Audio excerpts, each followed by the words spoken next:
Namaskar. Good morning to all of you. Professor Agarwal, Professor Sahasrabudhe, and other dignitaries on the dais, fellow academicians, members of media, ladies and gentlemen. I'm very, very delighted that CEGR is organizing the first physical meeting, after the very disastrous period of pandemic, COVID. And one person who is spearing it ahead is Mr. Ravish Roshan. So let us give him a big hand of applause. Where has he gone? So he's organizing something always at the back of the stage, but his enthusiasm must be appreciated. Ladies and gentlemen, Vikasit Bharat at 2047, the developed India, is a dream not only of our Prime Minister, but everybody. And particularly, the education sector has a very important role to play. So, normally when you do modeling, many of you might have done modeling, you fit data and then you predict something and you try to extrapolate the model to some other point which may not exist. So my belief is the other way around. We have to imagine what we could be in 2047. Why we should not be the nation number one in the world. To be number one, we required many, many things. And then you come back to 2024. And then decide a policy which will take us to that goal. One of the things which we say is that by 2050, the world will have a net zero goal. That is, carbon dioxide emissions, whatever we produce, will be taken care of by the trees and the technologies. So-called carbon capture, utilization, and storage technologies, or conversion of carbon dioxide into fuels, chemicals, and materials. That is what is going to give us net zero goal. But remember, even in that, India has said that, it was said in COP26 in Glasgow, our Honorable Prime Minister said that we will achieve net zero by 2070. China said they will do it in 2060. And rest of the developed world says they will do it by 2050. So in other words, the carbon footprint has to be reduced. And you know that in 2020, just before the pandemic, the atmospheric CO2 concentrations were 410 ppm. And you know that practically there was no economic activity during the year, but still we added 2 ppm. And January 21, it was 412 ppm. And now all economic activities have been restored, and now our carbon dioxide concentration is 424. And in the Paris Agreement of 2015, Government of India, along with other nations, 195 at that number, pledged to have, to commit to this net zero goal and reducing the temperature of the globe by less than 1.5 degrees Celsius. However, last year on May 18, the World Meteorological Organization said that we are going to bridge this in 2027. So that means we are going to have a disastrous future if we don't develop technology, we don't take care of carbon dioxide emissions, and make India a strong, resilient nation. We are number one in population, 1.42 billion.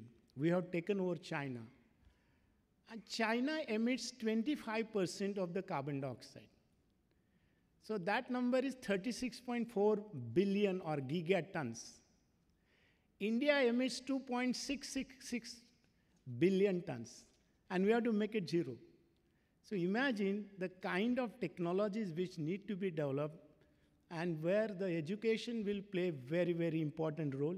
So research, innovation, translation, technology transfer, these will be our important goals. So research has to be prime, goal of any university. By definition, universities are supposed to, do research, impart new education to the stakeholders, and add to the economy. The former president of MIT, the Massachusetts Institute of Technology in Cambridge, Boston, Susan Hockfield, she's a medical doctor. She said that universities are engines of economic growth. That means universities will be in the forefront.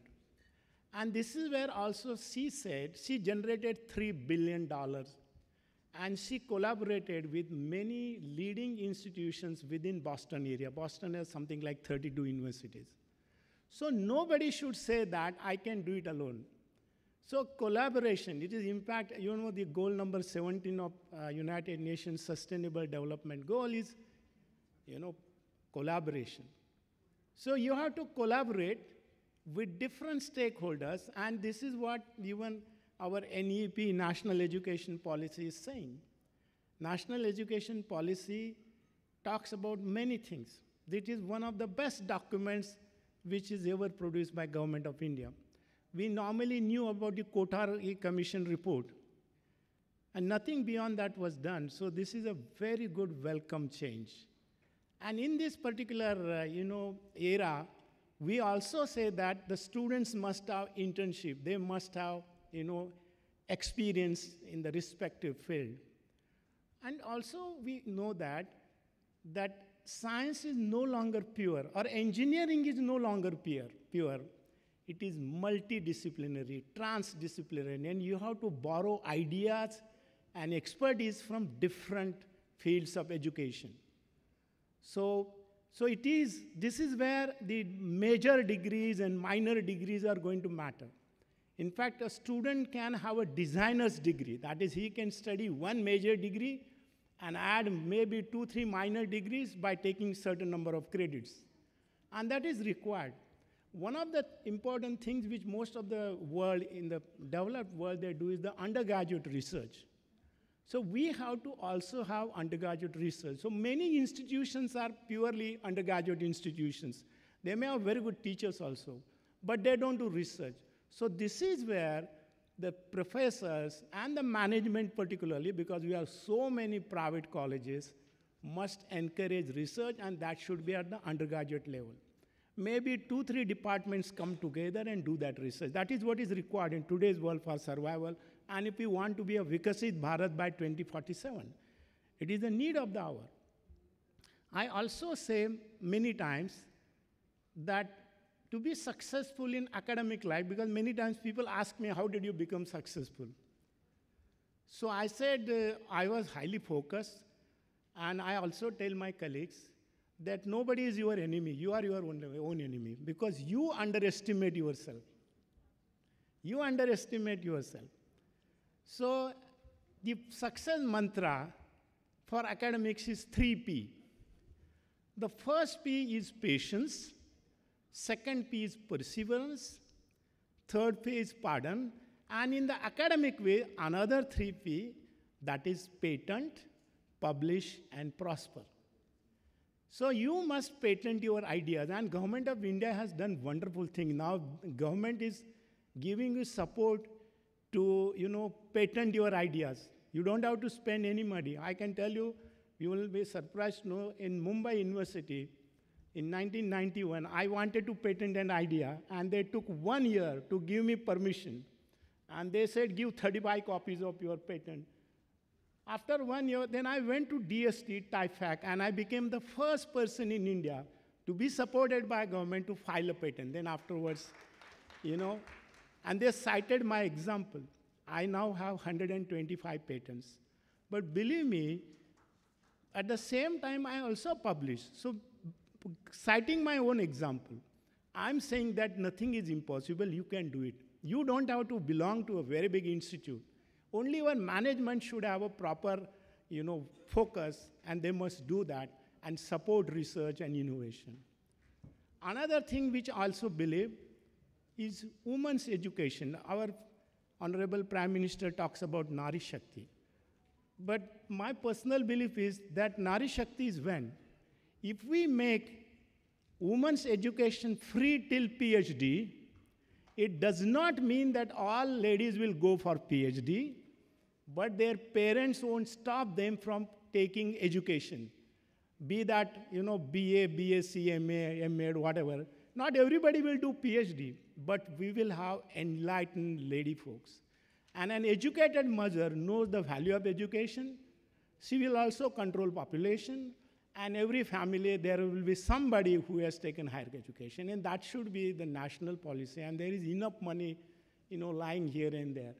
So maybe the state governments can participate, but that should be the policy. That is my personal belief, that women's education should be given top priority. So automatically, they will choose their own partners also. So dowry will be gone, that is what will happen. At the same time, we'll have an enlightened population.